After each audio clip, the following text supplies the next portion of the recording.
Hey everyone, welcome to another episode of an unexpected podcast. Today we're going to be talking about how to maybe different ways to abuse might or get as much might into your list as possible, or reduce your opponents, get a lot of might shenanigans going, and then also we're going to be going over a list review this time actually of the Shire. So actually, Matt, go ahead and pull up that list review for us. All righty. Here we go. So this is a list from Johnny Test, who says, hey guys, the opening GBHL event is coming up in January and it is 450 points. Mega armies being deployed. He wants to take his favorite defenders of the Shire Legendary Legion, but he's unsure as to how to structure the warband. So this is what he has so far. For those of you who are listening rather than watching at home, he has Warband 1. Mary with Pony and Shield at 55 points. And he has 15 battling Brandy Bucks with him. Then he has Peregrine with Pippin with Pony and Shield, also at 55 points. And he is by himself for reasons that will be explained later. Then he has Warband 3, Wholefoot Brace Girdle at 30 points. And he has 11 Hobbit Sheriffs, 1 Hobbit Archer. Then Warband 4, Baldo Tallpenny at 40 points, and he's got 12 Hobbit Archers. Then we have in the final Warband, Farmer Maggot and his dogs at 45 points, 3 Hobbit Sheriffs, and 3 Hobbit Archers. So it comes in for a total of 450 points, 53 models, 16 bows, 7 might, breakpoint of 26. So, all right, so that's the army. And then he has a little commentary at the bottom saying that you have to take Pippin for the Legendary Legion, and in fact, you do. But if you take Hobbit Archers in his warband, they must be upgraded to Tookish Hunters. And he doesn't think it's worth the points to do that. I probably would agree with him, at least at 450 points. He also likes the option to ambush the warband, so you can deploy 12 archers off a terrain piece and then shoot straight away, which I assume is the Baldo Tallpenny warband that has the 12 archers. Yeah, because Baldo, Baldo also comes with his skipping stones ability, which allows him to do funky stuff with stones. I can't remember exactly what he does. I got to look. All right. So yeah, if I'm being honest with you, there's so many of these Hobbit heroes. I'm looking them up right now to remember which one's which. Well, so Baldo basically has the natural 6 auto wound, I think is what. Right. He also places the 8 traps. Yeah, he places the 8 traps, and he re-rolls 2 hit rolls when throwing stones. So he actually has 2 chances to get that natural 6. Yeah. Which is useful. I mean, I have to say, as attractive as Baldo is, he's one of the more expensive Hobbit leaders at 40 points. And for some reason, I've never been able to engineer the results I wanted to out of him. I will say that. Just because of the restrictions that come with the throwing stones, have to be stationary 8-inch range. He gets fewer. I mean, he's not like Legolas, who can kind of sit back and throw and shoot and use his ability to get, eventually get that 6. He generally only gets like 1 chance to get it. And then the chance is passed, and the enemy is to grips with you. The traps are really useful, especially at 450 points, because the Legendary Legion gets 6 traps, and Baldo gives you I'm sorry. I think the Legendary Legion gives you 8 traps, and Baldo gives you another 8. Is that right? So you end up with 16. That's right. Double it. Yeah. It doubles the amount of traps you get. Yeah. So you end up with 16, which is at 450. I mean, the traps. Everybody kind of looks at the traps and think that they don't do all that much, and yet they don't. But when you have 16 of them, especially in a 450 point list, they can really be useful, because even if you take down 2 or 3 figures with those 16 traps in a 450 point list, those 2 or 3 figures are going to matter. All right, so Yeah, the traps are quite annoying too, just for movement, and you can't ignore them. You have to deal with them usually. So I actually think that if you want to play this Legion, you pretty much need the 16 traps, right? Yeah. Usually, yeah. Go ahead. Go ahead, Devin. Well, what I like about it at 450 points is the monsters that ignore most of the traps, except for the decoy trap, usually just act as minesweepers, going through and destroying them. And they're not probably going to be around at this points level. The other thing is a common tactic a lot of people will use is they'll send like 1 or 2 infantry models and just go clear a lane and then funnel the army through it. And that kind of it manipulates opposing movements a little bit, like very, very slightly. And for players who haven't dealt with the traps, they tend to operate that way and so it just kind of like messes with like a very slightly, but messes with their battle line. And you could probably use that to your advantage. I mean, skilled players who played against the traps probably will just walk through them. But as Matt pointed out, at 450 points, that's a sizable chunk of your army getting stuck in pits and stuff. Yeah. So, because I mean, even if like of the 16 traps, 4 of them have to be decoys and don't do anything to stop you, but like 4 of them knock you down and 4 of them get you stuck in a hole. So like 8 models of a 450 point list are potentially, rendered useless for a turn or 2. I mean, or nulled a little bit. Yeah. Go ahead. Yeah, I just remember when we were at Articon, Devin, and we played against this list in the doubles, and we were just like, I guess a bunch of ghosts are going to fall into traps, right? Because we were playing Men of the Dead. And it was really funny to me that there's these like undead, like stuck in a pit somehow. Right? Or like they could walk through water and other models, but somehow these hobbit traps have them like glued to the ground. But there was a snare in between 2 right. It was probably like the Ghostbuster, like little machine that they send out that sucks the ghost down, right? Yeah. I mean, I do really love the idea of having Baldo Tolpenny, who kind of doubles as like a Macaulay Culkin figure, kind of wandering around setting up Home Alone traps to stop people. But I mean, the best use I found for the traps, by the way, is to use them kind of like a minefield, and not necessarily the purpose of a minefield is not necessarily to kill things, it's to slow them down in a kill zone. Yeah. And you have this 8-inch kill zone with your throw stones. And if you stagger those traps, I think they have to be at least 3 inches away from each other, but you can kind of stagger them in a, kind of this V formation where you have, kind of one, you have one on one end, and then you go diagonally back 3 inches, you put another one, you go diagonally up 3 inches, you put another one, so that, so that basically a group kind of charging through those traps is probably going to have to spend 1 turn kind of wading its way through repeated traps. And that 1 turn is the 1 turn when you get your volley of throw stones off. So in addition to the occasional, you may get like a couple of guys that you take out with the traps, but you get a volley of throw stones that will also take out hopefully 2 or 3 guys, and that's kind of the benefit you get out of them. And kind of figuring out where to put that on the battlefield is a fun little task. And hopefully you have Baldo Tolpenny sitting on the other side of his traps, so he gets a chance to at least have 1 volley of thrown stones in there. But as far as the list goes, I mean, I understand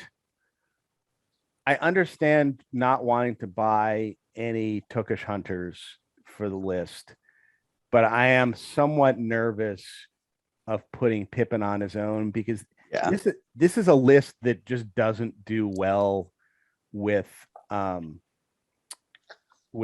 Maelstrom of Battle deployment, because this list does not have the might to fix problems when they arise in Maelstrom of Battle. So you could end up with Pippin all by his lonesome, and you can put some of the sheriffs there, which is something you might want to think about doing. Because if I understand it correctly, you don't have to put archers in his warband. Just if you do, they have to be upgraded, right? Yeah, that's how I understand it. And here's the thing. Actually, agree wholeheartedly for another major reason. Pippin is essential for this list. It doesn't look like it initially, but I've played Hobbits for years, and one of the things, in order to get into position with these guys, you have to have Heroic March. Moving a 4-inch pace is basically like a loss in some scenarios, like Maelstrom. I mean, it takes you 2 hours to get across the board. Pippin and Merry are like one of your 2 rare options who have Heroic March. You can only get a total of 6 points of Heroic March. You have 4 of it right there, and Pippin's by himself. If he gets out displaced and you have to use 2 points of might or to get him back in Maelstrom, then you've just lost a major benefit of having Pippin. I forgot who the other 2 of March. There's some of the newer heroes. I think Wholefoot is one of them. Wholefoot is one of them. Yeah. And then you get 1 more point of might. Someone has, I think it's Robin Smallborough. So basically, for that reason alone, I'm kind of like, I wouldn't just leave Pippin off to himself. And he's also one of your mounted heroes, which, you don't get charge bonuses and all that, but like, I mean, there is some value to being able to move him around a little bit faster than the rest of your force. But for that reason, I'm also going to agree. I wouldn't keep such a valuable model by himself. Mm-hmm. I agree with that.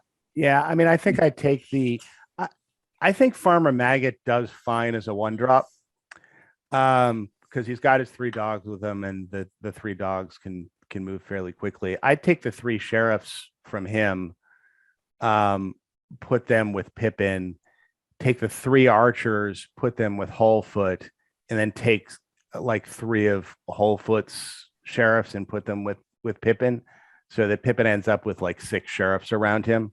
Mm-hmm. And I mean, that still leaves 8 sheriffs with Wholefoot. And I think Wholefoot's the guy who basically makes the sheriffs burly, but yes. I think he's got a range on him that's 3 inches. 3 inches. He's got 3 inches. Yeah. So 8 sheriffs is really the most he's ever going to give this benefit to. So I don't think putting more archers and few less sheriffs in his warband is going to matter all that much. Mm-hmm. I think he'll be fine. As a clarification of that, just in case anyone's listening, I don't think you should limit yourself to just 8 sheriffs, even though he only affects them, because obviously the sheriffs will die. And you can replenish them by, moving the next one in. But that's my opinion on that. I think that +1 burly is like essential to this list. Oh yeah. I mean, I'm not saying only take 8 Hobbit sheriffs total, but I mean, I think leaving 8 in his warband is fine, and then the rest of the guys can run over and join him if he needs more of them later. I mean, the other thing you may want to think about doing, and this is just nits, is if you don't want Farmer Maggot on his own, you could probably take 3 the Hobbit archers out of Baldo Tolpenny's warband and drop them with Pippin, and then you can ambush with Baldo and 9 Hobbit archers. I mean, one of the problems with having big warbands ambush is sometimes it can limit the places where you ambush just because of size constraints. And also, I'm not really a big fan of using the archers in terrain like that, ambushing. I get the general theory behind it, but oftentimes I find that the main problem hobbits have in close combat, which eventually you will get to, and the archers bring the close combat. So number one, you lose the advantage of, as the opponent's marching towards you, you can't shoot at them because now they're ambushed. So that's a problem in of itself. And then number two, one of the problems that hobbits have when combat hits, you generally, since you can't spear support, your only way of really maximizing on combats is to flank and swarm around your opponent. But you have a 4-inch move speed. So unless your opponent's really small, it's kind of tough to do that. So a lot of times you're finding the hobbits are sort of waiting in line. The ambushing warband is putting you automatically on the backside of your opponent. I honestly would wonder, like, maybe not 15 Batlin Brandy Bucks, but maybe, or like Farmer Maggot's warband. If Farmer Maggot plus his dogs that can now move a lot quicker, plus in Reconnoiter, you can just throw them off the field. They don't have to wade through 48 inches of board. You now can just drop them in a terrain. The dogs will be like, all right, bye. Like, that's an option for you. But reasonably, those dogs, which move faster, can hit like wizards and stuff at courage 5, anything terrifying, ring rays and stuff at courage 5. And then you got sheriffs. I'd throw some more sheriffs with him. And honestly, or really Batman and Brandybuck, to be honest, but you'd have to use Mary. But regardless, you get the point. I think I would use more of a close combat oriented warband rather than archers that now are going to sit there and shoot. And yeah, I guess you get to shoot into the backside of the army. I guess I could see that argument, but I think you're not giving yourself enough advantage in close combat, which is really where most deaths happen in this game. I mean, what are you guys thinking So, about that? All right. So I guess, first of all, I like his idea of having an ambush warband consisting of archers, because, I mean, one of the problems with the Hobbit archers is they're slow and they only shoot 18 inches. So they can be outranged. And then, you know, when you waddle them up, somebody, you know, the guy with the other archers just backs up a bit and then you're out of range again. And that's a problem. Having an ambushing warband solves this, because you can put them, you know, on a terrain piece where it's going to be hard to get at the archers. It suddenly has this like this 36-inch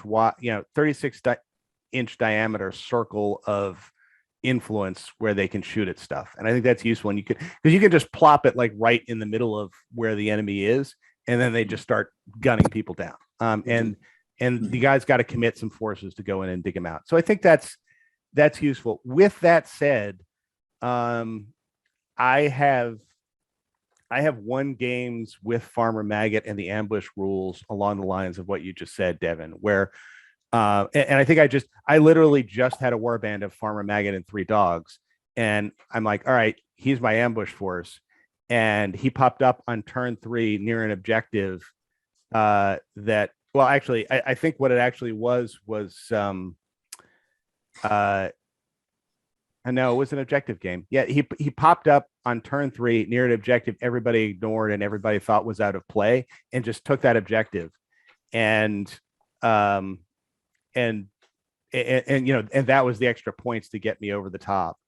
And he's also useful in like those scenarios where you have to take quarters of the board and stuff like that, where you can put your whole army on like one half of the board and then just have him, you know, show up in an ambush position where his like dogs can go and run off and take the other 2 things on turn 3.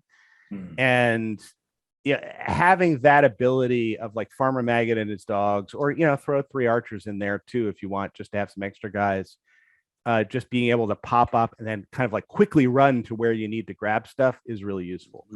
Actually, on that point of objective grabbing, the dogs have a similar advantage as giant spiders in objective grabbing, and the fact that one of their main benefits is actually not in their profile. It's the shape of the model is so tiny that it's hard to actually see them. And right. So of course, giant spiders are just low to the ground, but these dogs, I mean, they're super tiny. So objective grabbing them, you could hide them behind a tree reasonably, just turn them and like suddenly they're invisible. So I also really love the concept of like a strategic victory that is gained because somebody got his dog to control the strategic objective on the battlefield. They probably should have some rule where they can't control objectives. But yeah, I mean, can you imagine that, where like, you know, Gothbog's sitting there in the midst of the battle and turns around and goes, "Oh no, we're doomed. There's a dog on the hill behind us." You just hear an "oh," and all the orcs start sweating. Yeah, that's right. We're surrounded. Run! It's like, forget the horns of the Rohirrim. There's a dog behind us. Yes. All right. Yeah. So that's I think a great discussion on the use of dogs as a force multiplier in military tactics. But yeah. So. All right, so I let me see if I can sum up kind of our advice. Put some folks with Pippin, you know, throw some sheriffs in there if you don't want archers in there. That's fine.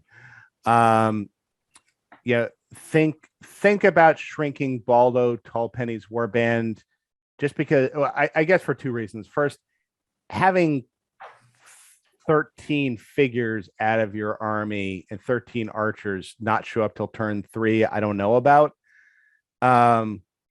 but I think there are tactical situations where it's worth doing. So having that option is still worth going, but probably, with fewer archers and maybe shrinking Farmer Maggot's warband a bit and contemplating him as an alternative ambush. And you can obviously figure out whether this is a Baldo and archers versus Farmer Maggot and his dogs archer opportunity when you see the scenario and what's going to work. But I think having either of those two options would be good.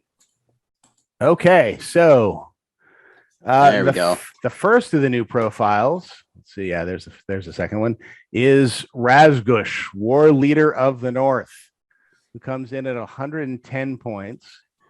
He is move 6, fight 5, shoot 4+ if anyone cares, strength 4, defense 7, 3 attacks, 3 wounds, 5 courage.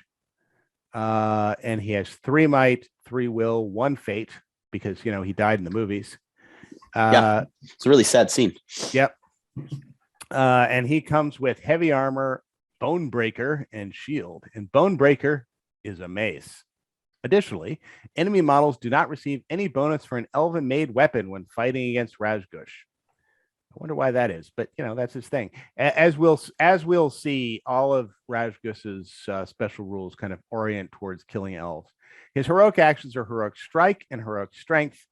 His special rules, Elf Bane, which I think is the grand total of the second time a Bane rule has showed up in the rules, and hatred (parentheses) elf. So he really does not like elves.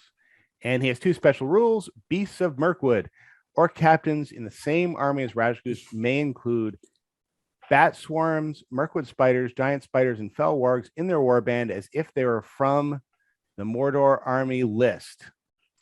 Caveat here, correct me if I'm wrong. Oh, no, I'm sorry. Let me read the next rule before we get there. War Leader of the North, Rashgush may only include orc warriors, warg riders, giant spiders, Mirkwood spiders, fell wargs, and bat swarms in his warband. Additionally, orc captains, orc warriors, and warg riders in the same area as Rashgush get the hatred elf special rule. So this is a lot of hatred of elves. All right. So my original thought after I read the Beasts of Mirkwood special rule was that he couldn't take the bats or the spiders, only or his orc captains could, but then I read the next rule, which allows him to take them too. So which is odd they split it up like that. Yeah, kind of an odd. You'd think they would have reversed those two, and then, well, whatever. It's done. Yeah, that actually would have made more sense if the bottom rule was on top, right? Yeah. All right. So this is I think a Shagrat level hero who trades in the funky shield that knocks people down for the ability to really do a lot of wounds to elves and have his army do a lot of wounds to elves. Which I think is actually the value of him, other than allow actually the best ones. I think that granting the entire army hatred elf is probably why you're bringing him, in my opinion. Well, one major reason, if that's what you're looking for. Yeah, if you're in a heavy elf meta, then this is the guy for you. Mm-hmm. Or if you're at a good evil tournament, so you're going to run into a lot of elves. Yeah. I'm actually glad they said hatred elf and not hatred Lothlorien, which is of course where he fights. No, actually, this guy fights in Mirkwood. The other guy fights in Lothlorien. Yeah, according to the preview article that they did. Yeah. Huh. Okay then. Yeah, I would have thought this. Which is why he's got the Mirkwood beasts in his warband. So that makes sense. Okay, that makes sense. Yep, makes fair enough. Okay. So yeah, go ahead, Devin.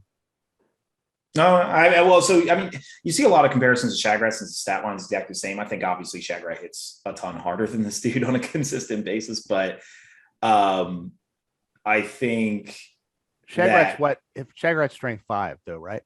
He's strength 5 and knocks people to the ground, which right. I mean, basically whatever he hits, as far as if they're infantry and if he goes out of they're ton, it's going to be barring hardy heroes. He kills most of what he's going after, especially since he's usually not alone.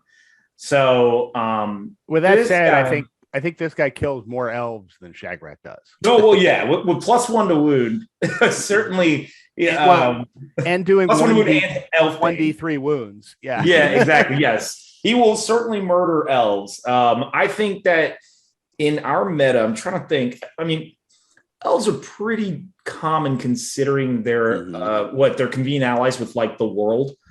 So their armies are popular ish. I mean, really, what we're talking Rivendell Knights, Lothlorien, not so much just because the leader tax, but then you have Mirkwood, which is very popular. Yeah. You see a lot of halls of Thranduil in especially in alliances as well. Yeah. Which I imagine, yeah.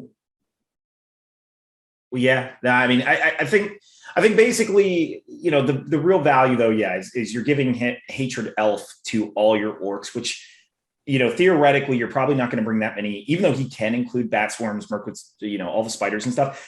I don't think you're going to bring that many. I know it grants the ability for orc captains to do it too. I think that's a gimmick. I think if you're honestly going to bring them, they're probably going to be in his warband. The only, unless it's just part of the composition of your force, your captain's leading them is only because he didn't for some reason, whatever that reason is. Maybe you wanted the bat swarm with your monster and the monster's in the war captain's warband or something. But reasonably, I'm not seeing you bring too many of these. I think they're a supplementary thing. Mainly probably the bat swarms is what everyone's going to be bringing. So that's the other edge he brings into play is you don't have to ally with Moria. So that's really what I'm seeing. I see this guy seeing blood. I think people will just insert him into the list. And so if you have enough orcs, and you fight in a tournament one elf player, then I think the value will automatically be seen. Just the fact that you're getting +1 to wound on all the elves, and that's pretty nuts. It's like granting +2 strength to your whole army if you happen to be fighting an elven opponent. I mean, the other thing that's really useful, I mean, the other reason I can see him being put in here is so that you can get a couple of bat swarms in a Mordor army. Yeah, which are that's really the main useful to have. Yeah. So I see him happy play, and he has first strike. So yeah, I think the fact that you can pop him into any Mordor army and there's no restrictions, right? He doesn't disallow you to take anything. He just kind of adds stuff into the list. And you could then, I mean, bat swarms make everything better, right? So like, hey, I have a fell beast bat swarm. Hey, I have Shelob. She could use a bat swarm, right? And so the ability that you pop in this model who on his own is good. I mean, it's a fairly durable, fairly killing model that if I'm reading it correctly, I don't think he likes elves very much. And then if you're only taking him to bring in a couple of bat swarms and maybe a couple orcs that have the hatred elf, that's still pretty valuable because it's a fairly well costed for that stat line and the fact that he brings strike and 3 might. And you could even, because it's just Mordor, you could, do your Witch King plus Suladon alliance and then pop this guy in for suddenly bat swarm, right? I really, really like this profile. I think it's super, super cool. I like that this is kind of like the Goth Mog of the North. So I'm just going to start calling them North Mog and South Mog. But I am more excited about this profile and playing Mordor than I've been about playing Mordor in a very long time. I love how it opens up the army building in a new and unique way. So I'm pretty excited about him. So the reason I can see for this Beast of Mirkwood rule, this is the one that allows orc captains to take bat swarm spiders and fell wargs, is you can create instead of having like a warg rider warband, you can have an orc captain, you can put him on a warg, and you can throw like a bat swarm and a few spiders into his warband, and you've got your warband that basically runs for the other end of the board and reconnoiter in your Mordor. I don't know that you'd want to run your bat swarm off the board. Well, no, but I mean, sometimes you do. By the way, well, I mean, if you're going to win the game because of it, sure. Yeah, exactly. Otherwise, that's a pretty valuable tool. But I mean, yeah, you have your spiders. You also have the warband, by the way, that can grab the prize and seize the prize. Because and I don't think you make this a huge warband. I think you maybe put like a couple of spiders and maybe a bat swarm in there with the guy on the war, and he can call a march, get all the stuff to where you need to get in the middle of the board to kind of get that jump on the objective and seize the prize. I think that's the whole point of this, is so that you have that little mobile strike force that you can insert into. Don't give it to the bat swarm if your opponent has a compel. Fair enough. Yeah, but like giant spiders are good too, right? Throwing a giant spider into the list for objective purposes or to run it off the board, great. Fell wargs are super annoying with fell sight, so and they're cheap. So throwing a few fell wargs in there, also a really good option. I love what he opens up. Yep. Yeah. That. All right. Solid profile. Let us scroll down to Mosgush, Orc Shaman, 70 points. So he's Orc Mordor Infantry Hero Fortitude. So he is a shaman who can have a full warband rather than the dinky little escort warbands that most of the shamans are constrained to do. He is move 6, fight 4, strength 4, defense 5, 2 attacks, 2 wounds, courage 4, 2 might, so better than 1, 4 will, better than 3, and 1 fate. And he has armor, dagger, and spear. He has heroic channeling. He has heroic defense, which is a useful thing to help keep him around. His special rule is powers of death. Whenever Mosgush slays an enemy model in combat, he immediately regains a single point of will spent earlier in the battle, which, for those of you who really had moral qualms with killing your own orcs in order to power up Kardouche, you can take this guy and merely slay your opponents to power him up again. And his magical powers are Drain Courage, which he casts on a 2+, Wither, which he casts on a 3+, and Transfix, which he casts on a 4+. So no Fury here. He's not the typical Orc Shaman. He's not going to make your guys stick around or charge the line of terrifying elves. But he does come with a 4+ Transfix and 4 points of will to cast it, and with a possibility of getting some more, which is useful. And he comes. I think the value is in Wither. Is in Wither. So I don't know. I've never either seen Wither used effectively or used Wither effectively.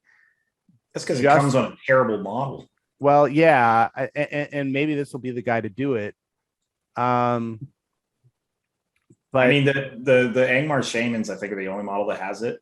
Yeah, that's right. And there's better things to do with the Angmar. Yeah, with Angmar has so many options fighting for top spot that wasting it on a shaman, like so. Right, exactly. Every shaman you take is one less barrow. Yeah, it's like, all right, shut down your opponent's hero completely, or just neuter them a bit. Like, I mean, so Wither is, Wither might be interesting on this. The limitation I've always seen with Wither is that you never quite had enough will to get it to really impact somebody. He is in an army full of ring wraiths. Yeah. Okay. I mean, I'm saying, like, you basically, if you actually manage to drain the opponent's will, and I'm not talking about sap will, sure, you maybe use it, but like, if you actually pummel someone with a transfix, hit them with 1, maybe 2. I mean, most heroes after that, a 3+ Wither where I can reliably throw 1 dice at it. I mean, just a hero getting hit by it 1 time. 1, you can't get rid of it, which is already a huge pain in the ass. But like going from strength 4 to 3 is a huge difference if you cast it on like a combat hero without +1 to wound. Yeah, that's the thing. +1 to wound mitigates this problem. But I mean, cast it on Boromir. I mean, that's sure. And how dare you? He's got 4 will, so he can cast this off 4 times. Because unlike the Fury Shamans, he doesn't care if he goes down to 0 will, and he does have the possibility to get more back if you manage to get him to kill stuff. So yeah, I could see this working. I think if you take this guy, you want a ring wraith in the list too. Yeah. Otherwise, I think he'll get rid of 1 hero and that's it. Yeah. They'll resist him a few times. I think if there are no other spells coming out of the army other than this guy's 4 withers, I think it becomes irrelevant because you can spend your will to resist those withers, and then he's done, and you're fine. Mm-hmm. I mean, maybe you'll drop from strength 4 to strength 3, which probably isn't the end of the world. But yeah, I think you're right. If you have this guy in the list plus a ring wraith, then you really have to make some choices about, do I spend the will to resist the wither or not? It's just, I mean, it isn't. Oh, go ahead, Rob. No, please. Yeah, I just think it's an early game option. The thing about Transfix is you usually will cast that on a hero to wear him down. But the thing is, Transfix doesn't work unless you have something to deliver that kill. Well, I mean, that doesn't work. There's many applications of Transfix, but like if you're going for removing a hero, you generally need to be in position. And the fact that now I can just cast it and then use this to take them out of the game. I mean, honestly, 2 casts on this successfully, Heroes of Strength 2, I'm not even worried about him anymore. Mm-hmm. So, I think that's a very potent ability. So is this guy worth 70 points? That's very good. The question.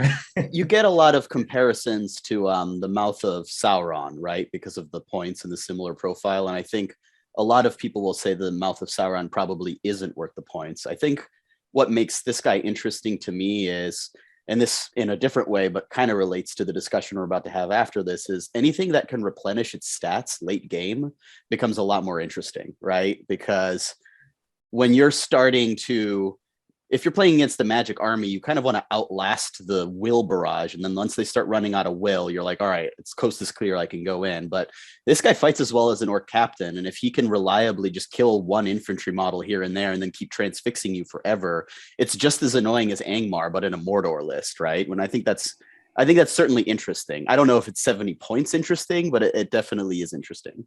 And he has a spear, so he could kill someone from the back rank. Yeah, right? he can kill from the back rank. I mean, he loses his second attack, but I think that's okay. I mean, he is a way to kind of get a, stand behind some, like a Morannon orc or wherever, and give that guy fight 4. Yeah. So yeah, I don't know. I think on balance he probably is worth 70 points. I don't think he's I'm going to take this in every Mordor list at 70 points, but I think he's somebody where if I wanted to build a list around him, I wouldn't feel like I was being overtaxed for 70 points. I think 70 points is probably about right for what he does. Yeah, I think if he was any less, we'd be talking about whether or not he's undercosted. Yeah. So I don't think he's undercosted. I don't think he's overcosted either. I think for bringing that spell to the game, Wither, Shatter, those are spells you do not want to just sprinkle around too much. So yeah, I think for what he's bringing. I mean, at the end of the day, he's the same points as a budget wraith, and I think probably he's about as effective as a budget wraith. Less so with the spell casting, but more so in combat because of the 2 attacks. So I think the 2 might is also a good conversation. Like, I mean, he has more might than typical shamans, and the fact that you have options. I mean, that might actually is really one, you could trade it for will by using might to kill a model. Heroic defense, if you really want to change up game plans. I mean, if he's using heroic defense, I'm going to call it offensively, intentionally, you're probably throwing him in a situation where you might die. But the fact that the option is there, you fight a Balrog, Wither's not going to do much. Might as well heroic defense this thing. Yeah. So I think those are cool. And his spells are easy enough to cast where theoretically you shouldn't need the might to get it through. But if you are firing a Wither or a Transfix, at someone with no will, then making sure that spell goes through. I think two might is fantastic on it. Yeah, he's also got a decent shot at a channel transfix too, if you want to spend a might on it. If you've got that, if you have that kill shot at a leader. So he's another channel transfix option. And he can use Wither to drop like monsters down from strength 6 to strength 5, so you can start knocking them over and stuff too, right? So he could be really annoying. Well, out of curiosity, what does a channeled Wither do? Actually, I was going to ask that question. I think it's D3, which is why no one ever does it. No one ever does it because you don't have the spell. But yeah, I was going to say because no one's ever taken an Angmar. Yeah. No, I think it's D3, which you can verify. If it's not D3 plus 1, I would feel very hesitant to cast it, because you have a 1/3 chance of it doing nothing. On the other hand, so the advantage to a D3 Wither is, actually, and I'm in the midst of looking it up here, is that is something the opposing hero has to resist, because he can't take the chance of going. I mean, if you got the 3, that hero drops to strength 1, and he's basically out of the game at that point. So I think a channeled wither is a spell that here, I'll be able to get to it soon here. Let's, instead of hypothesizing about this, D3. I think in a lot of cases, a channeled wither has to be resisted, and that may be worth doing. That's a huge risk to go down to strength hobbit, right? Yeah. And I think, I mean, I think it's probably worth a point of might and a couple of will, to, especially if you can get a guy, if you can get a hero down to 0 will, so that the spell is going to go through, and you still have a point of might and a couple will left on this guy, channel it, throw it, and see if you can take that hero out. Because nothing's more embarrassing than a strength 1 Aragorn. Well, Aragorn, if he's king version, will be like, my sword is still strong. But yeah, it's true. But normal Aragorn will be like, oh, I'm sad. Yep. Wish I was born Boromir. All right. So one thing I wonder though is when you have a model like this that is pretty solid, and has a pretty unique ability to do something like cast Wither, which you'd never see anywhere else. What alliances or weirdness do you think you can do with him? Now he's limited by being Fortitude, right? But do you think he's going to show up in like weird alliance mixes or anything like that? I don't see why. I mean, I think he is a Ring Wraith complement. Mm-hmm. I mean, he's like Kardouche in that he's like the second caster in the list after the Ring Wraith. The list I feel most fits is Angmar, but you can't really do that.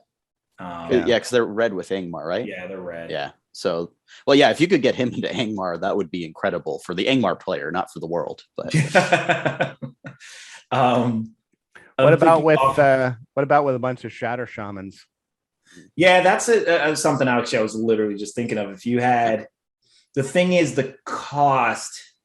Well, I mean, they're both in cheap armies. So yeah, him with 2 Shatter Shamans, maybe that you would be able to pummel the opponent with magic with him. Because that's what you would start with, is really him, and then the Shatter Shamans. Because honestly, I kind of rate Shatter to be higher than Wither is.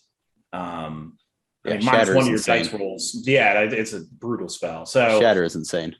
Yeah, but if you spent all your will resisting the shatters, and then you get hit with a channeled Wither. What did we rate? Is it channel Wither is D3 or D3 plus 1? Yeah, it's D3. I'm hesitant to cast when you're using a point of might, most likely 2 points of will to get this spell to make sure it goes through, and then you roll 2. So here's my thought: if you have like, a Boromir Knight of the White Tower that's like burned his will resisting shatters, I'd certainly throw 2 points of will and a point of might at that. Because if you manage to get it off and you roll decently, he becomes Boromir Knight of the Pool Noodle. He's probably not going to kill anything for the rest of the game, and that's definitely worth it. Boromir, custodian of the White Tower. Custodian of this flag. This flag became a mop that I used to clean the halls.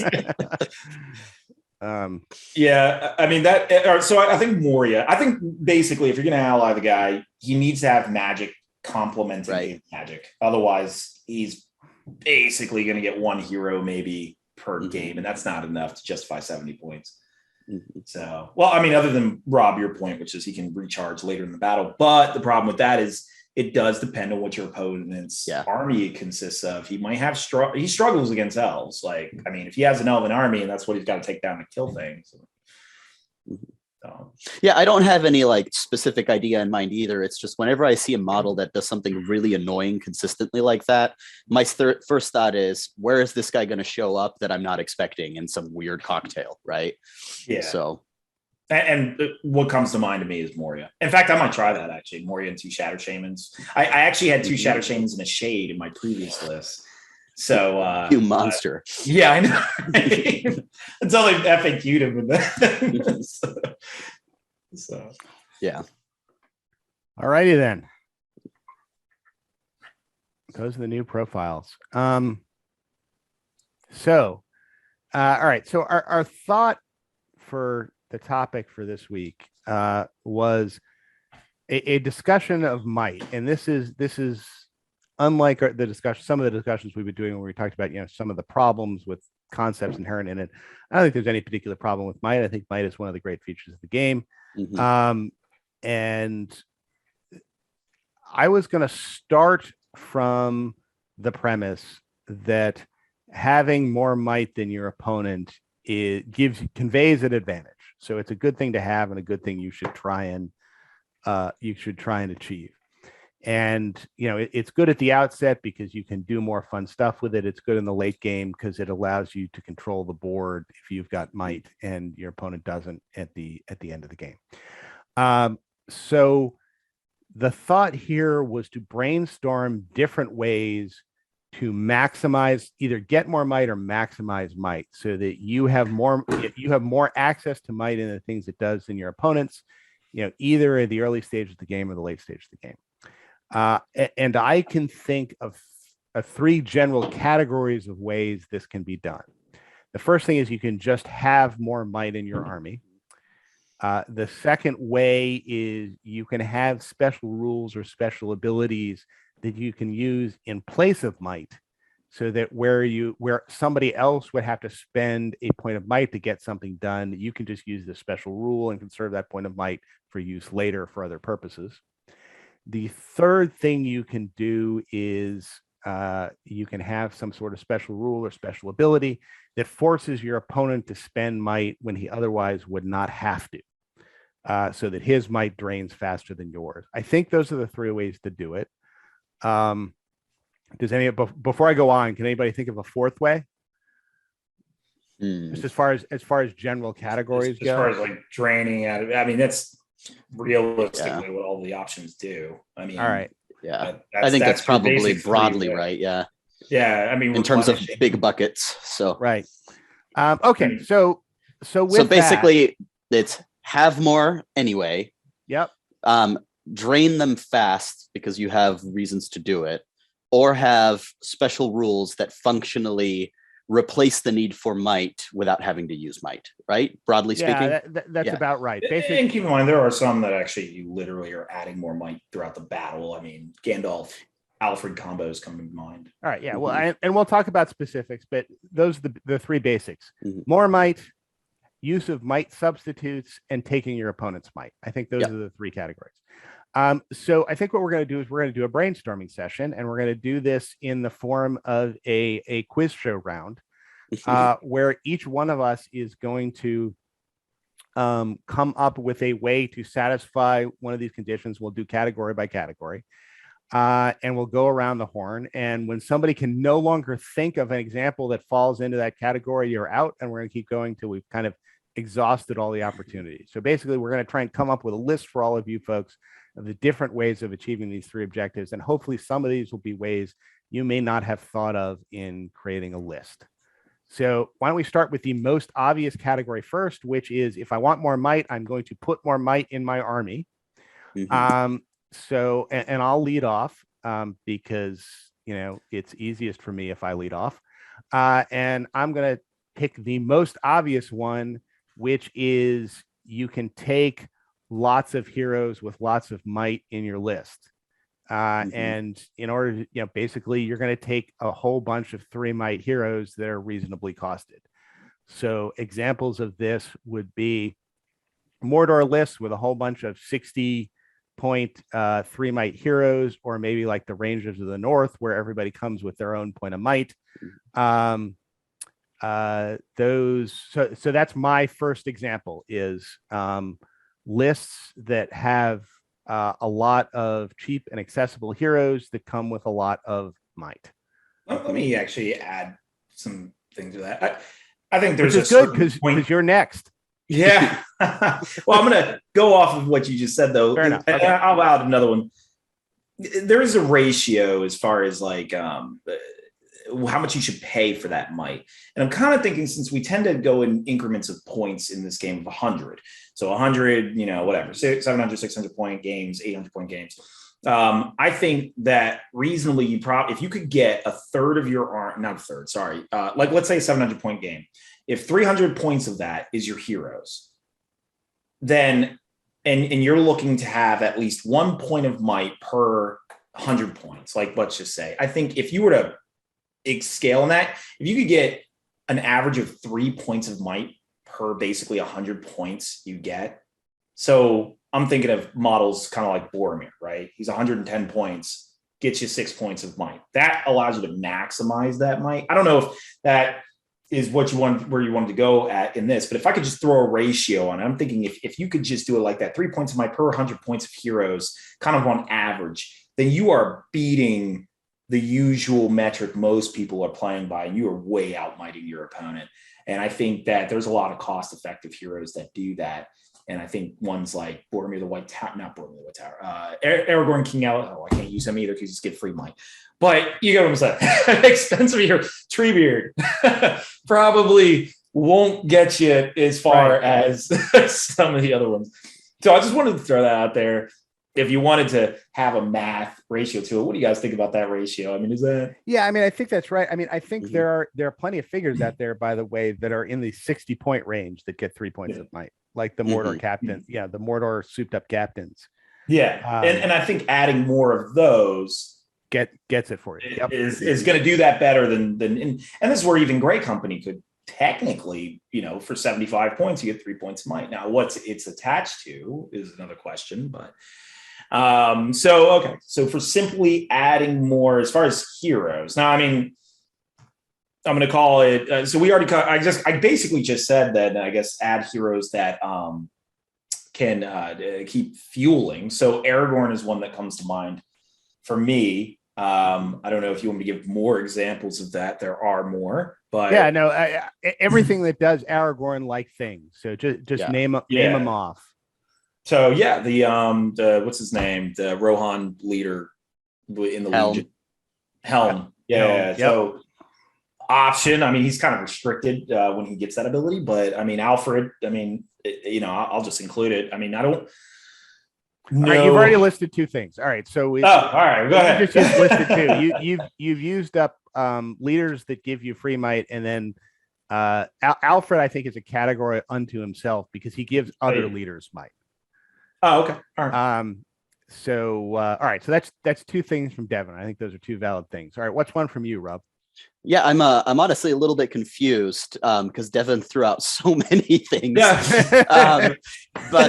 So I'm not entirely sure if this was part of his answer or not. But the one that I do more often is instead of bringing a lot of smaller, cheaper heroes that bring 3 might, have a couple of those, and then one big hero that brings more might to the table than is ordinary for a hero of that point or stature. So like Boromir brings 6 might, Azog brings 6 might. So one big hero that individually brings the might of either 2 mid-tier or like 3 lower tier heroes, but is still costed in such a way that you can fit 2 or 3 other heroes into the list, right? Yeah, I think that's fair. I think the super might heroes are in a category unto themselves, and those are Boromir and Azog. And Boromir brings the 6 might no matter what, whether you take him as White Tower or Fellowship, whether he has a flag or not. So like Boromir Fellowship version is like 100 points for 6 might, which is crazy. And then you can soup him into pretty much anything where you can easily end up with like 15 plus might in a 700 point list, right?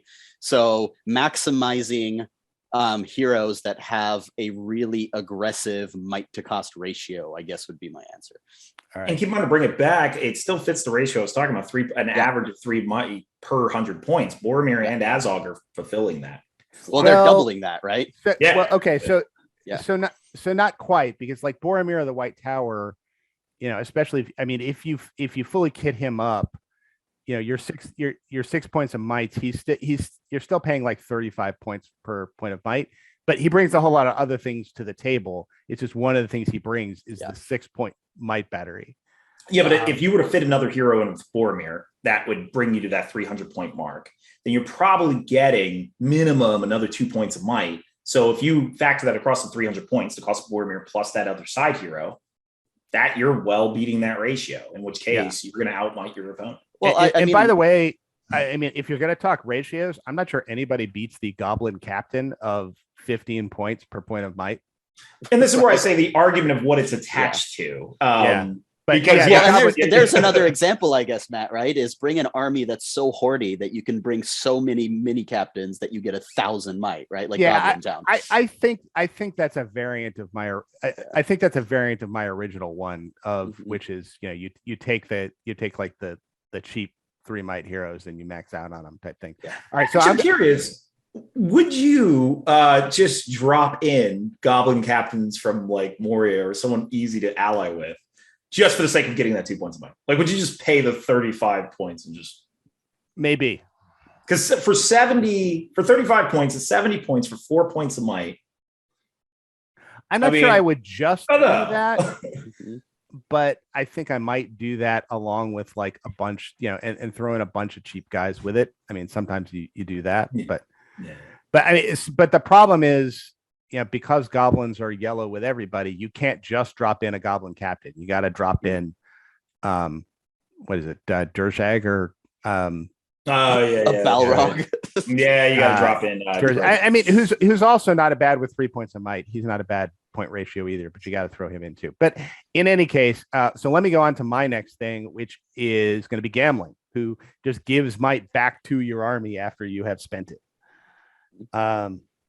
So I think he's another example. All right, Devin, you're up again. Include Alfred in that, like it's kind of his thing. All right. Well, all right. So okay. So you had actually put out 2 last time, so I think you get a pass because you had thrown out Alfred the last time. So I think we'll assign it to you this time. I think Alfred is another way to do it. All right, Rob, over to you. I'm trying to think of a specific example, but I'm like something that gets might by doing something in game, right?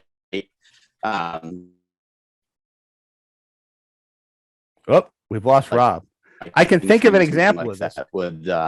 Who does that though? You blipped out, Rob. The only example I can think of is certain scenarios, right? But, I mean, the profile we just reviewed, of course.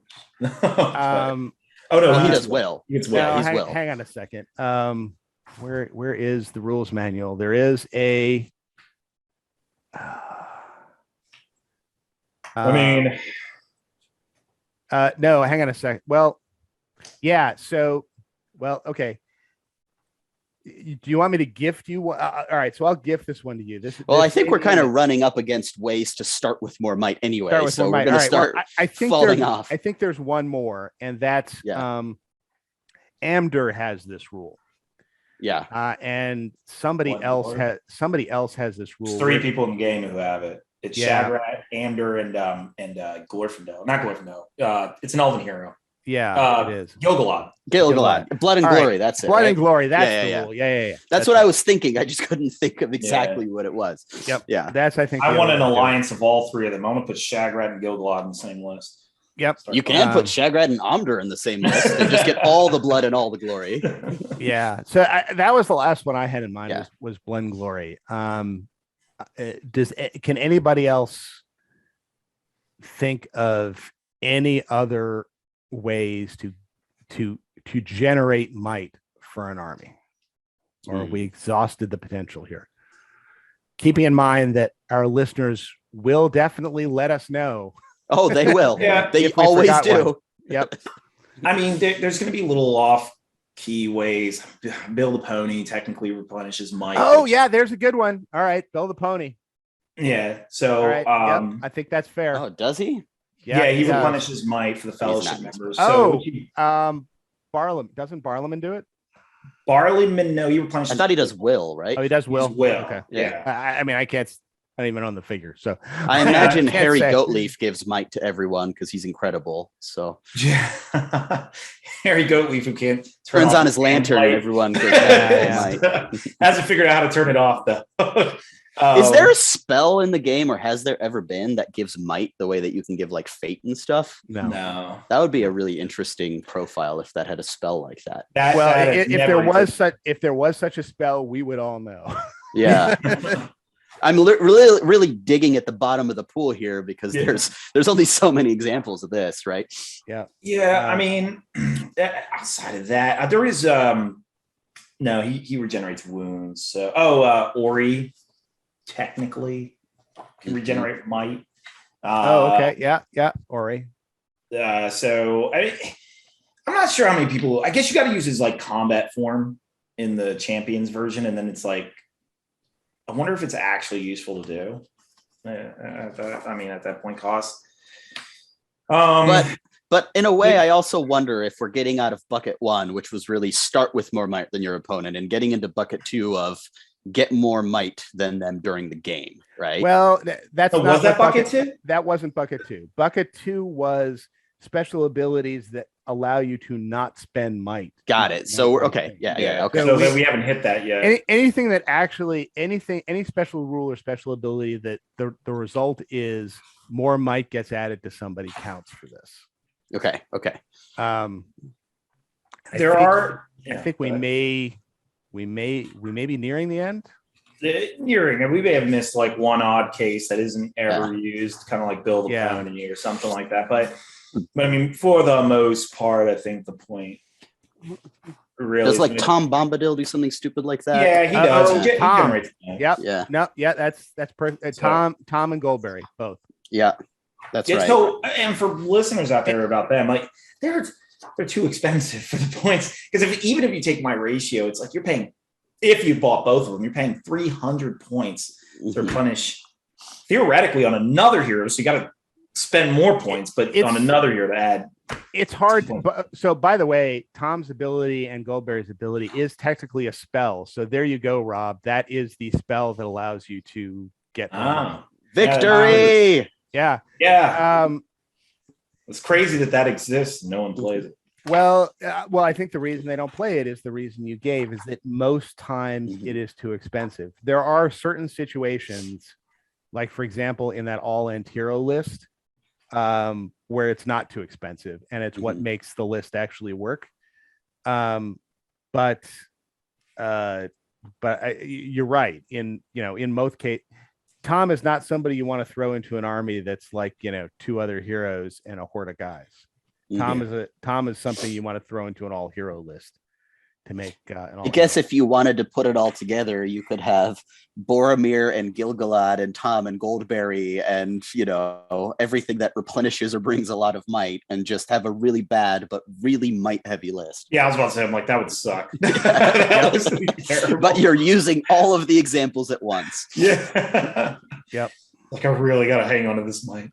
So I can't remember what we did at the beginning. I can't remember if we dismissed Aragorn, but I think under the way we've just kind of defined it and been considering it, Aragorn would count. Aragorn counts, and which I think we did. Yeah. Aragorn and Helm both count in this. Well, and technically you would have to include Eorl as well, which is bad mighty hero. But still gets might back, right? I don't think that's right. I think Eorl goes into the next category because he avoids spending might. He gets to spend it for free. That's right. So why don't we kick off the next category, and you can start, Rob, and that can be your first thing, is figures that avoid spending might when they have to. And Eorl is one. Braga is another. And there's a bunch. There's a bunch to get free heroes. I'm going to take the various taskmasters in here. And say that they are separate because they allow other people as well as themselves to not spend might. So I'm going to take that as a second option here. So we've got the heroes that can do things without spending their own, basically get a chance to spend it for free. And then we've got taskmasters that allow other people to spend stuff for free. What's your next one, Devin? Pop up of a bunch. There are a lot of these. Like there's dozens. So I mean, I don't know if you want. Yeah, but name one. All right, Azog. Master of Battle. Okay. All right. So Master Battle in general, example. right? Right. Yeah, Master Battle. So that covers all the masters. Yeah, it covers all the masters of battle. Yeah. Am I next? You're next. Oh, well, so this is a little bit different than things that make might free or Master of Battle, but heroes that have rules that allow them to call free heroics, right? So like if you're the what's his name, Daor Wine in Rohan, that can call a free combat if he's near Theoden, or Sam if he can call a free combat near Frodo, et cetera, et cetera, et cetera. So heroes that get free heroics under certain conditions without spending might. And come on, I think there's actually, while we're talking about efficiency as well in this whole thing, I mean, I think there's more value from like anyone who can contribute it to another hero. So Taskmaster's tons of value there, but even in Darwan's example, because you can combine other heroes into the heroic combat, there's a lot of value that you could create. So you're effective. I mean, but more probably the Taskmaster is a better example, but then in comparison to like, let's say, I know I'm not supposed to throw out another option, but like Signal Tower, for example, it's like, unless you're using Heroic March multiple times, you're not getting that actual value for that point cost. So something to keep in mind. And then another one would be like Omdur getting a free strike if they strike, right? Which is like a mini Master of Battle, but but like those kinds of abilities that allow you to do stuff without actually spending might, but you're not getting it back. You're just never spending it. It's just if you can call Heroic. Those are all examples. I'm going to take the Signal Tower just because I think that's a good one. So I'm going to now put it on Devin. There you go. I just once again, man, this is a vicious game show. That's right. There are things, and when we're talking about being able to spend money for free, I think there's some we have to emphasize maybe to newer players out there that being able to say a heroic move for free is going to be a lot better than saying like an heroic accuracy for free, because a heroic move could potentially shut down your abilities, your opponent's ability to. I don't know, you're not spending your own and then your opponent counters it. So you're actually burning their might, and in a 50-50 chance that might was rendered useless. So in a small way, this bleeds into the third category if it's a heroic move for free or a heroic strike for free, like you mentioned, not strike. So I don't think so. I mean, because the way it's forcing the opponent to spend might is the same way as if you had spent your own might by calling a heroic action, right? But I didn't spend it. So on that 50-50 shot, they just lost a point of might.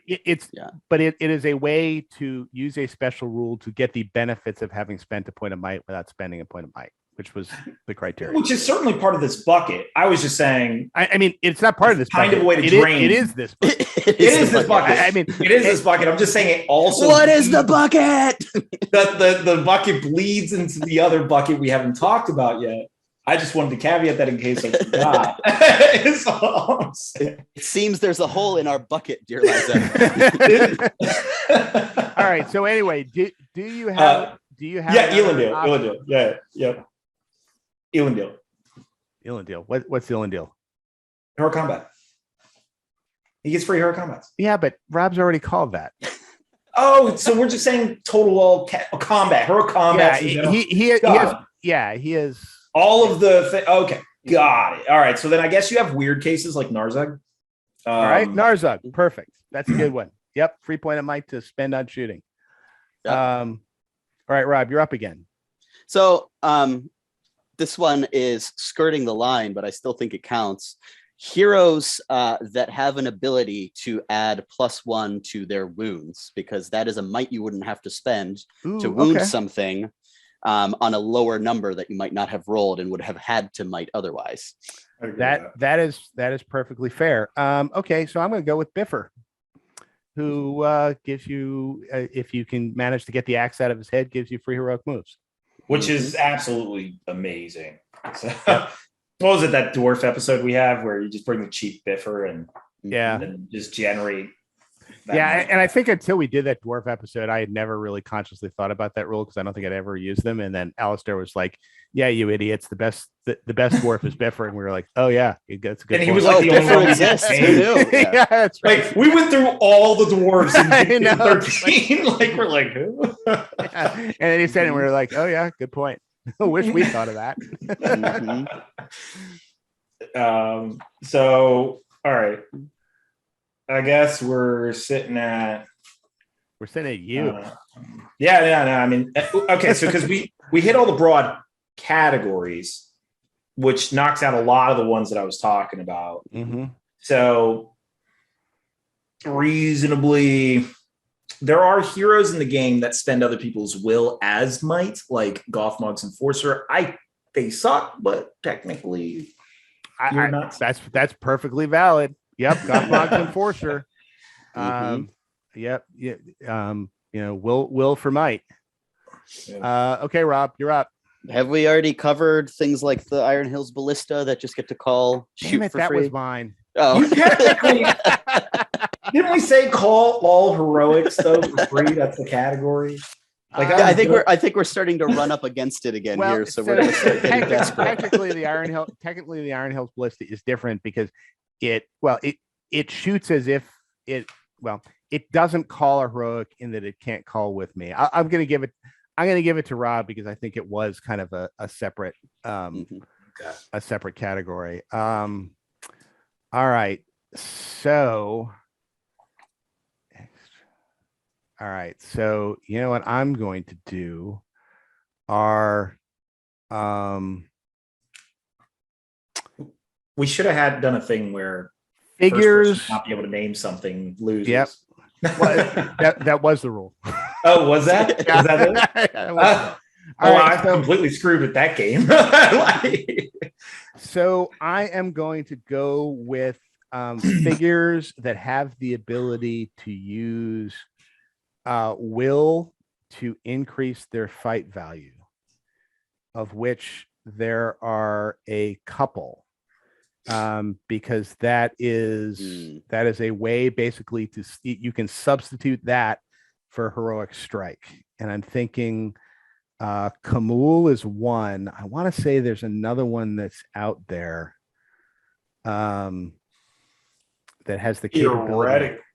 All right. Well, I mean, Kamul is definitely one example of that because he is a guy that can avoid spending spending might on heroic strikes because he has the ability to get his fight value to go higher. Oh, the other example is what's the name of Hama's son who gives +1 to Aragorn? Yeah, I forgot. Haleth, yeah. So I think Haleth of the very good sword. Yeah, I think he also kind of falls into that category. All right.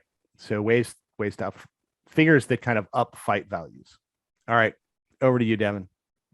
I'm going to say the drummers. Oh yeah, that's a good one. Excellent. Because for those following along at home who might not be familiar with drummers, it's a way to get basically free heroic. Yeah, they're heroic march. They're actually better than heroic marches because you don't need to stay within a certain range of the drummers. But the way to get free extra move, the equivalent of a heroic march without actually calling a heroic march. They also technically allow your army to charge if you have like different race types, and even one of them is not affected. Yep. I guess I'm going to do something that's pretty close to Matt's, but it's a different version of it, which is figures that can change their stats upward to match someone, like the Knight of Umbar. Knight of Umbar. Yep. Even though he sucks, he can do a de facto heroic strength if the figure is stronger for free, or if the higher fight value can match it, which is like a strike. Yeah. It seems so desperate to get answers. We're going to go to the Knight of Umbar. We're going to go to the Knight of Umbar. Yeah. And boy, have we scraped the bottom of the barrel. I had thought of that Knight of Umbar one, and that was my emergency reserve, and now it's gone. Yeah, I've already burned through the oil reserves, so I went to Knight of Umbar. I opened that casket. Yep. Oh, hang on a second. Hang on. Well, admittedly, me and Rob are cheating. We're like looking through the book here. Yeah, I'm like desperately flipping through profiles now. Like, who did I forget about? No, that's all right. I'm going to save. Are you conceding? No, well, I may be, but I'm going to save this guy for the next one because I think he really fits in the next category. There you go. No, okay, all right. The various figures who give you advantages to the rolls for Maelstrom of Battle and Reinforcement. The plus ones, the minus ones. Yeah, that was good. That's a really good one. So we've got help me out here, Rob. Who's the guy from Minas Tirith? The Madrill. Madrill or Madrill, whatever. Yeah, we've got Madrill. We've got the Master of the Reserves from Mordor. We've got the Robin Hobbit. Yeah, Robin Smallborough. Yes. Robin only gives it to himself, though. Yeah, but still. But he still does it. He'd have to use a might point if he wasn't going to give that to himself. So, and I think also Lurch probably would fall into this category because he gets to choose. Isn't there like an army bonus that does it? Oh no, yeah, Iron Hills. Iron Hills. Oh yeah, Iron Hills does it too. Yep. All right, over to you, Devin. Elrond. He uses foresight points. The foresight stops technically. Okay. So maybe there's an argument there that you'd still have to call it. No, I think you're right. I think you're right. I think I'll give you that, Rob. Oh man, I was really hoping that the Wheel of Fortune would stop spinning before it got back to me. I don't know. I was thinking like Thrain the Broken, but that's kind of too similar to the Knight of Umbar, which I already used. Yeah, I don't think I'm. No, I'm not going to lie out too. I'm hoping it doesn't get past. I'm going to probably have to bow out on this one because I'm not sure. Palantir. Over to you, David. Oh man, well, isn't that the same thing as foresight points? No, it's not. You're taking priority. It's a priority control. It is a form of priority control, but it's a different form of priority. I feel like Matt's rigging this game. That's okay, Devin. We both lost. All right. Well, then, yeah. I mean, reasonably, I guess I'll have to bow because I'm like, that's. I mean, I think there's. Yeah, I mean, I can't think of any other ones either. And I didn't think of the Palantir until you said foresight points, but I do think it's a different. I should have just said anything that manipulates priority. Yeah. Just all right. Across the board. So let's go to the third category then, which is things that steal might from opposing players. And there's some obvious. I'm going to take a somewhat less than obvious one, just because I want to throw it out there because I think it's valid, and I don't want to be accused of like throwing in a cheesy borderline one near the end in order to win. But this is Fight 7 Heroes, and the reason I'm choosing Fight 7 Heroes is because when you call a heroic combat with a Fight 7 hero, you can force multiple opponent heroes to have to burn might to call strikes. And that they may not clarify to say Fight 7 plus. Fight 7 plus. No, yeah. Gilgalad cannot use this at all. But yeah, all right. So Fight 7 plus. The guys that can basically outfight most heroes. Yeah. I think they are ways to drain an opponent's might. All right. So over to you, Dan. And for newer players who might not understand that, you're often calling that her combat on like a mook, like nobody, like a warrior model, and then everyone surrounding. So this is the tactic. You charge your Fight 7 hero into random warrior, you call a heroic combat, and then anybody else who has a hero that could get reached by that Fight 7 hero basically has to call a heroic strike or face getting heroic combated into and potentially dying. And then if all of those heroes end up calling the heroic strike so that your Fight 7 hero will end up being outfought, he just goes into like 2 random other guys and kills them. So you get the benefits of the heroic combat, and also burn your opponent's might by using that tactic. So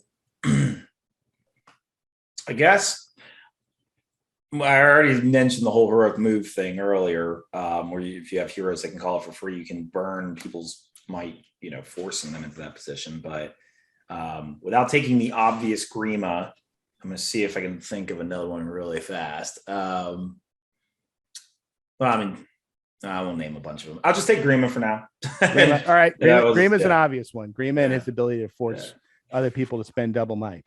Rob. Yeah. I mean, let's just get the other obvious one out of the way, the Dwemer Lake, right? Dwemer Lake, the same thing. Yeah. Excellent. Yeah. Might sapping. Yeah, might sapping. Yeah.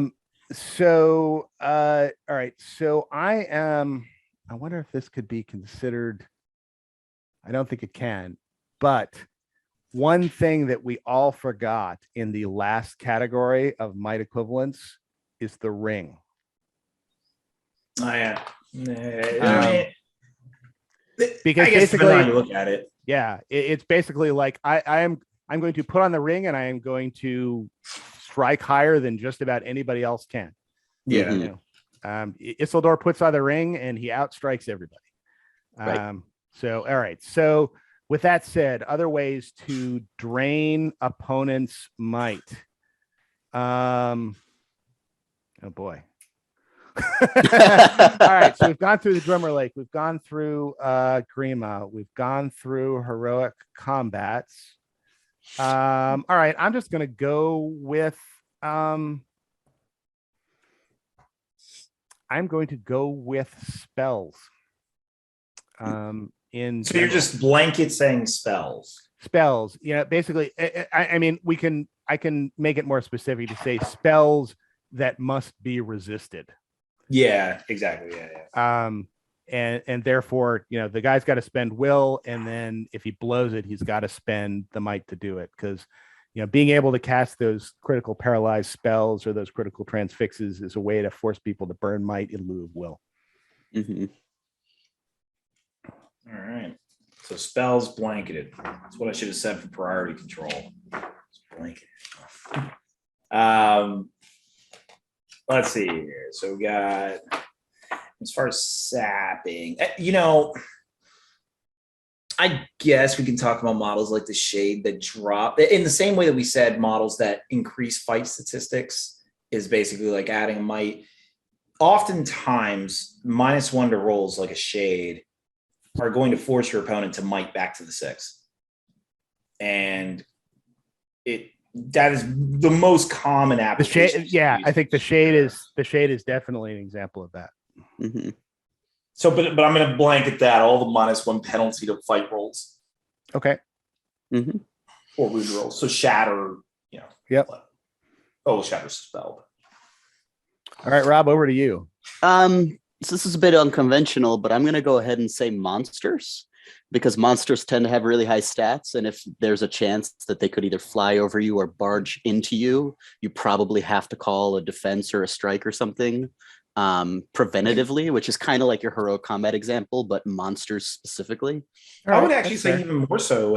It often causes heroes to have to call a heroic strike if the monster just simply charges into that hero. Yeah, or if it's just like a fair fight. Yeah, right? I think that's fair. I mean, it's kind of a variant of the Fight 7 heroes, but I think you're right. It's a different type of example.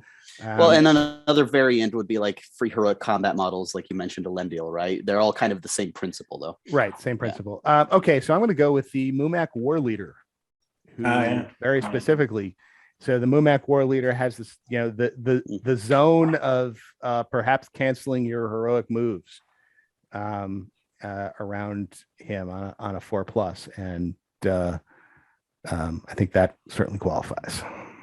Mm-hmm. And he can only do it to like one hero, right? Like it is the two moves. The first heroic move Mm-hmm. Within 12 inches of him has the possibility of being canceled. That's a really good one. Yeah, especially since he's riding a mummic. Mm-hmm. So I think we are nearing the end of this one. Oh,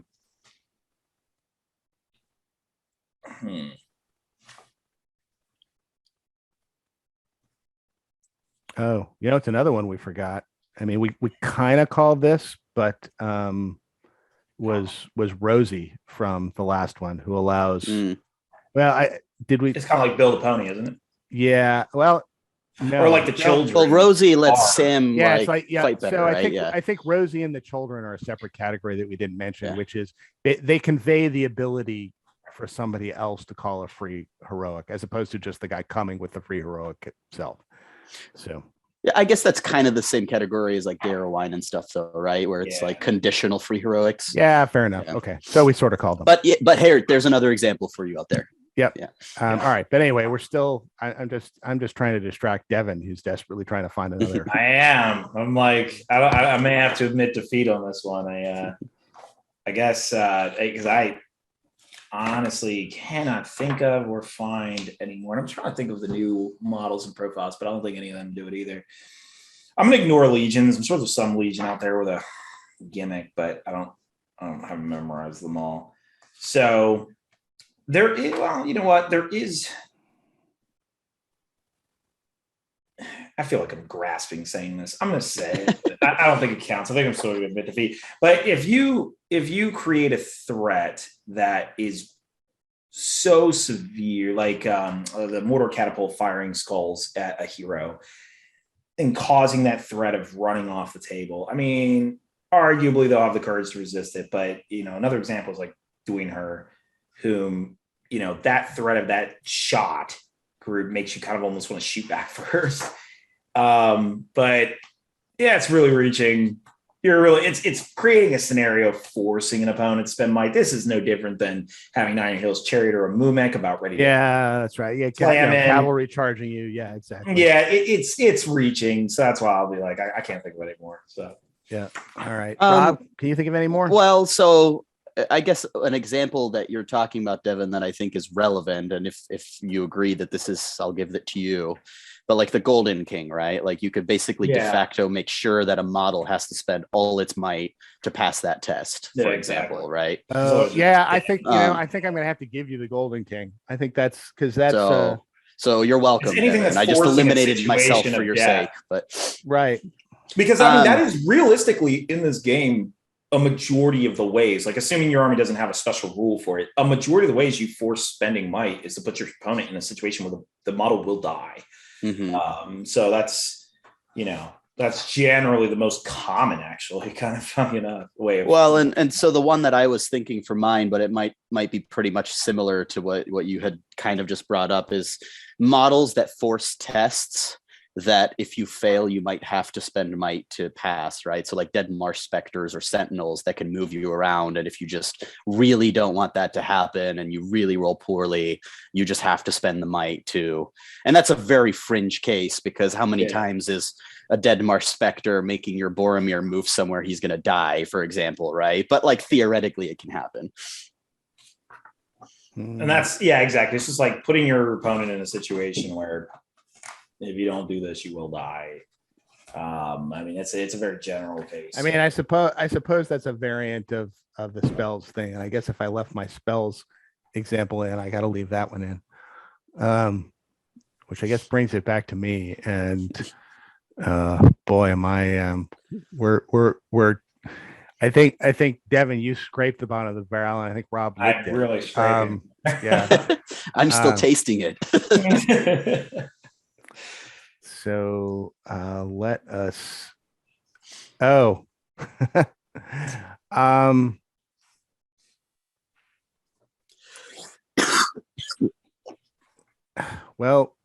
I don't know. Will you guys give me credit for the Knight of Umbar on this one? For the stealing the fight values?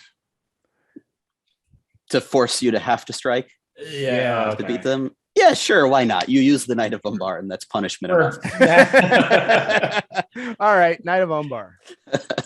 I mean, he's when else is he going to get used? All right, go ahead there, Devin. I wanted to say a funny one. I'm like Smaug, just simply Smaug. You will be spending might.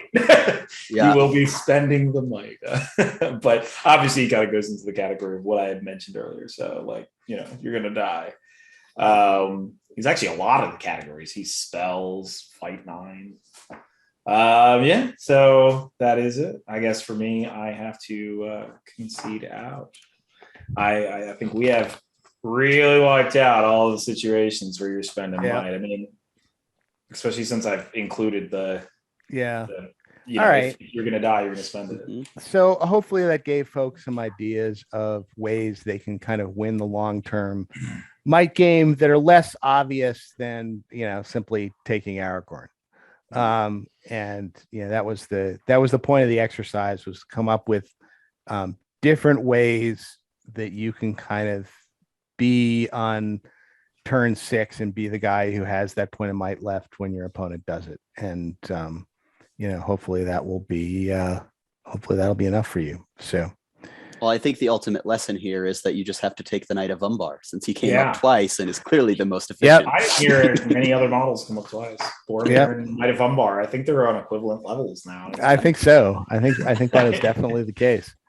We have cracked open the meta, guys. Yeah. You're all not playing the best model in the game. So obviously some of these ways to get the most out of your might are better than others. And I think some of the others that are bettered are the Knight of Umbar. He would not be my first go-to to try and get the most might out of a list, but in theory it's there. So yeah. All right, everybody. Well, then that's it for this episode, and we'll talk to you all very soon. Yeah, thanks for listening, everybody. Bye.